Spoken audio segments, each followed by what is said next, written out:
Bună! Bun venit la Școala Web! În această lecție vom învăța despre ce are nevoie un web developer pentru a-și face meseria. În primul rând, are nevoie de un calculator, evident, dar contează puțin și ce calculator. Deși teoretic cred că se poate scrie cod pe un telefon sau chiar pe o tabletă, practic vei avea nevoie de un calculator de tip desktop sau laptop care rulează Windows, macOS sau Linux.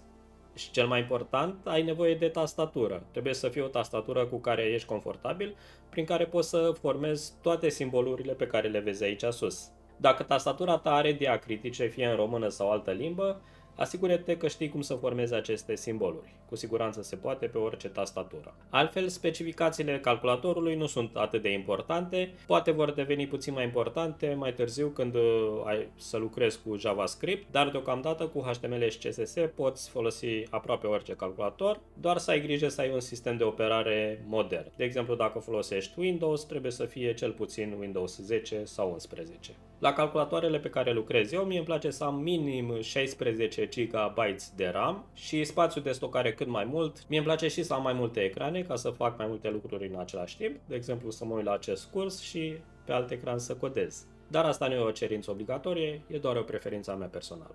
Te poți descurca destul de bine și cu un singur monitor. Totuși, când urmărești acest curs, e bine să ai două ecrane, unul pe care urmărești cursul efectiv, adică pe mine, mulțumesc, și altul pe care să lucrezi efectiv. Îți recomand să nu te uiți la aceste videouri doar așa, ci să încerci să lucrezi și în paralel. Deci acestea sunt cerințele pe partea de hardware. Hai să vedem și partea de software. Primul lucru pe care îl vom instala va fi un editor de cod. Aici sunt foarte multe opțiuni, mai ales pentru HTML și CSS și chiar și JavaScript, dar din ce am observat, profesioniștii folosesc una din două. Ori se folosește WebStorm, o aplicație plătită cu foarte multe funcționalități gata instalate, ori se folosește Visual Studio Code sau VS Code, care este gratuit. Eu ți recomand VS Code. WebStorm are într-adevăr foarte multe funcționalități, dar acestea pot să fie înfricoșătoare pentru cineva la început. Am să presupun că majoritatea dintre cei care urmăresc acest video folosesc Windows, așa că vă arăt cum se face instalarea pe Windows. În primul rând, deschidem un browser și căutăm download VS Code. Ar trebui să ajungem la această pagină. Nu știu dacă se va schimba acest URL, dar folosind motorul preferat de căutare, poți să găsești care va fi URL-ul oricând. Aici ne alegem sistemul de operare, sunt foarte multe opțiuni, dar dacă nu știi sigur ce ai nevoie, poți să folosești butoanele mari albastre. Aici, fiind pe Windows, am să deschid versiunea de Windows și hai să o rulăm. Ok? Mă prefac că am citit tot. Next. Aici sunt niște preferințe personale. Mie îmi place să bifez și astea, care funcționau mai bine pe Windows 10 și mai vechi. Poți să le lași debifate cum preferi. Next și install. Dacă ai instalat orice aplicație pe Windows, ar trebui să fie destul de clar. Ok? Acum, având instalat, hai să deschidem. La prima instalare vom fi întâmpinați de acest ghid. Poți să urmărești, dar eu am să-l închid. Acum, hai să ne facem un proiect. Eu m-aș duce la Open Folder, pe care îl avem aici în pagina de start, sau la meniul File, Open Folder și mi-aleg folderul în care vreau să lucrez. Mie îmi place să fiu cât de cât organizat, așa că mă duc la folderul meu Documents, am aici un subfolder Work și în Work îmi pun câte un folder pentru fiecare proiect la care lucrez. Aici am pregătit deja ceva, prima lecție, și va fi proiectul în care lucrez. Sunt întrebat dacă am încredere în autorii acestor fișiere și am încredere pentru că eu le-am scris, dar în general, fiind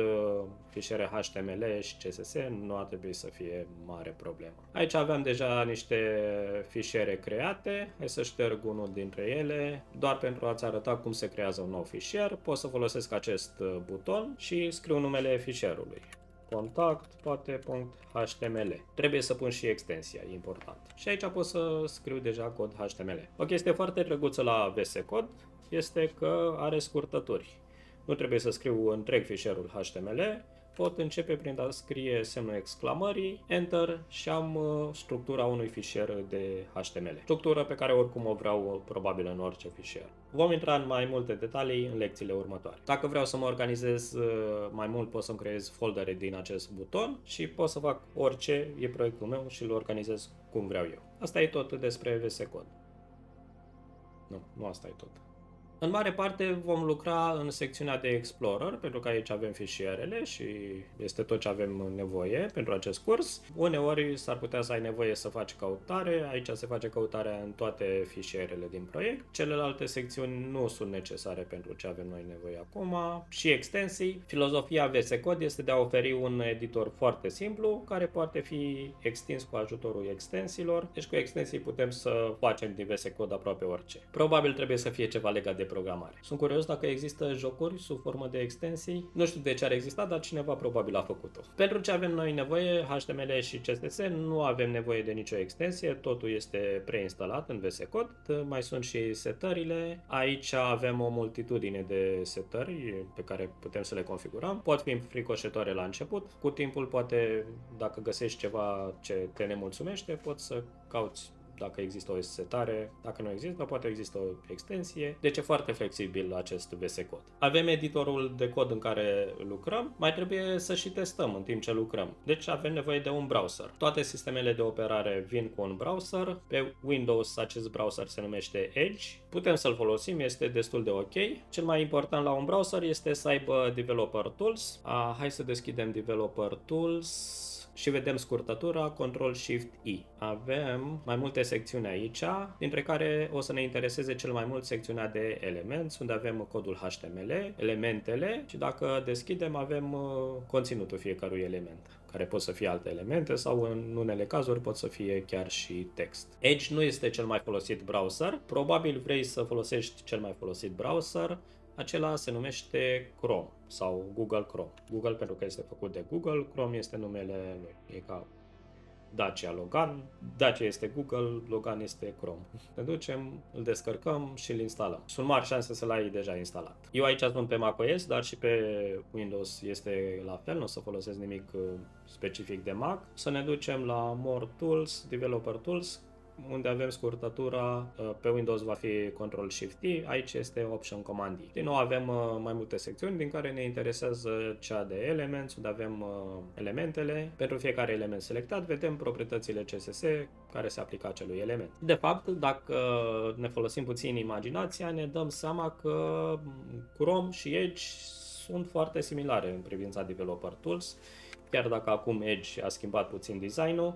Tot avem acelea secțiuni, avem Elements, Console, Sources, Elements, Console, Sources. Nu este întâmplător asta. Edge și Chrome sunt bazate pe un browser numit Chromium. Chromium este făcut tot de Google, dar cei de la Microsoft au luat acel browser, i-au mai schimbat designul, au mai schimbat codul sursă și au scos un browser numit Edge. La fel se întâmplă și cu browsere precum Opera, Brave și destul de multe alte browsere. Deci dacă testezi pe Chrome și probabil și pe Edge, sunt mari șanse ca ce ai testat să funcționeze și pe celelalte browsere pe care le-am pomenit. E o familie mare de browsere, dar nu este singura. Altă familie importantă de browsere este cea din care face parte browserul numit Safari de la Apple. Acesta este instalat pe macOS și pe iPhone și pe iPad. Mai important, pe iPhone și pe iPad, toate celelalte browsere, inclusiv Chrome, Firefox și altele,